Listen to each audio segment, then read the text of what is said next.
হামারে ছড়ি ছোড়ো সে কম হে কে।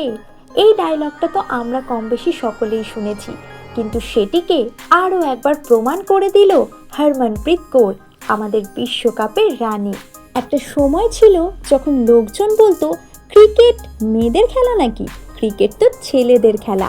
কিন্তু হরমনপ্রীত কৌর এটা প্রমাণ করে দিল ক্রিকেট ছেলে মেয়ে দেখে না, ক্রিকেট শুধু প্যাশন দেখে। পাঞ্জাবের ছোট শহর মোগা থেকে শুরু তার পথ চলা। না ছিল বড় মাঠ, না ঠিকঠাক সুযোগ, কিন্তু তার বাবা একবার নিজের হাতে ব্যাট বানিয়ে দিয়েছিলেন, আর মা বলেছিলেন স্বপ্ন দেখা কখনো ছেড়ো না। প্রথমে সিলেকশনের জন্য লড়াই, টাকার অভাব, সমালোচনা সবই সামলাতে হয়েছে, কিন্তু হার মানেনি হরমনপ্রীত।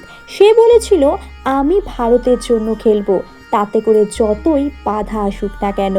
ব্যাস, আর কি, এসে গেল 2025 সালের ওয়ার্ল্ড কাপ। সবাই ভাবছিল মেয়েদের দল চাপের মুখে হারবে, কিন্তু হরমন বলেছিল আমরা হারতে নয়, বরং জিততে এসেছি। সেমিফাইনালে অস্ট্রেলিয়ার বিপক্ষে খেলেছিল 79 রানের ঝোড়ো ইনিংস, আর ফাইনালে হাতে উঠল বিশ্বকাপ ট্রফি। আজ হরমনপ্রীত কৌর ভারতের ক্রিকেট ইতিহাসে তৃতীয় বিশ্বকাপ জয়ী অধিনায়ক। কপিল দেব 1983 সালে, ধোনি 2011 সালে, আর এখন আমাদের সকলের প্রিয় হরমনপ্রীত 2025 সালে এনে দিল আমাদেরকে বিশ্বকাপ ট্রফি।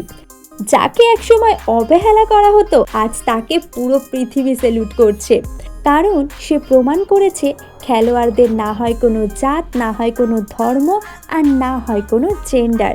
তো এই বিষয়ে আপনাদের কি মতামত, আর বিশ্বকাপ জিতে কেমন লাগছে নিচে কমেন্ট করে অবশ্যই জানিও।